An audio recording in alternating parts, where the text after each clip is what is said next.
Dharmasthala target ಆಗ್ತಾ ಇದೆಯೋ ಇಲ್ವೋ ಇವರು ಅದಕ್ಕಾಗಿ ಒಂದು ಮಧ್ಯಂತರ ವರದಿಯನ್ನು ಕೊಡಬೇಕಾಗಿದೆ. SIT ಅಲ್ಲಿ ಏನೇನು ಸಿಕ್ಕಿದೆ ಇಲ್ಲೋ ಅದು ಬಹಳ ಸ್ಪಷ್ಟವಾಗಿ ಹೇಳಬೇಕಾಗಿದೆ. ಸುಮ್ಮನೆ ಒಂದೊಂದು ಸಣ್ಣ ಮಾಹಿತಿ ಬೇಕಾಗಿಲ್ಲ, ಸ್ಪಷ್ಟವಾಗಿ ಅಧಿಕೃತವಾದಂಥ ಒಂದು ಮಧ್ಯಂತರ ವರದಿ ಬೇಕಾಗಿದೆ.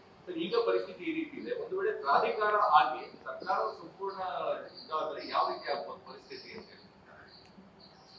ಇವಾಗಲೇ ಹೇಳಿದ್ವಿ, ಬೇಕಾದಷ್ಟು ಉದಾಹರಣೆಗಳಿದಾವೆ. ಎಲ್ಲಿ ಸರ್ಕಾರ ದೇವಾಲಯಗಳು ತಮ್ಮ ನಿಯಂತ್ರಣಕ್ಕೆ ತಗೊಳ್ತಾರೆ, ಅವರು ಅದು ಧಾರ್ಮಿಕ ಆಚರಣೆಯಿಂದ ಅಲ್ಲ, ಒಂದು ಪ್ರವಾಸೋದ್ಯಮ ಸ್ಥಳ ಅಥವಾ ಒಂದು ಜನರು ಅದಕ್ಕೆ ಹೋಗ್ಬಿಟ್ಟು ಒಂದು ಪ್ರಯಾಣಕ್ಕಾಗಿ ಅಲ್ಲಿ ಹೋಗ್ತಾ ಇದ್ದಾರೆ, ಆ ದೃಷ್ಟಿಯಿಂದ ನೋಡ್ತಾರೆ. ಇದು ಪ್ರಥಮವಾಗಿ ಒಂದು ಧಾರ್ಮಿಕ ಸ್ಥಳ. ಆ ದೃಷ್ಟಿಕೋನದಿಂದ ಬರೀ ಹಿಂದೂ ಧರ್ಮ ಪಾಲಿಸೋರು ಮತ್ತೆ ಹಿಂದೂ ಧರ್ಮಕ್ಕೆ ಒಂದು ಚೌಕಟ್ಟು ಕೊಡೋರಿಗೆ ಅದನ್ನ ಒಂದು ಮುಂದುವರಿಬೋದು.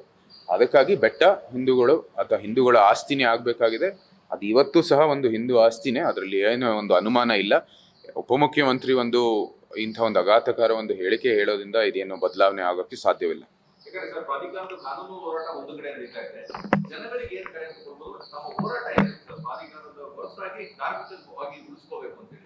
ಧರ್ಮ ಉಳಿಸೋದ್ರಲ್ಲಿ ಏನು ಅನುಮಾನ ಬೇಡ. ನಾವು ಯಾವತ್ತೂ ಸಹ ಅದರ ಕಡೆನೇ ನಿಂತಿರೋದು.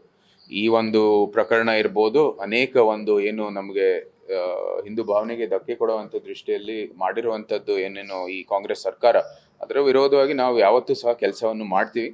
ಮತ್ತು ಹಿಂದೂ ಧಾರ್ಮಿಕ ಚೌಕಟ್ಟಿನ ರಕ್ಷಣೆಗಾಗಿ ನಾವು ಯಾವತ್ತೂ ಸಹ ನಿಂತಿದ್ದೀವಿ.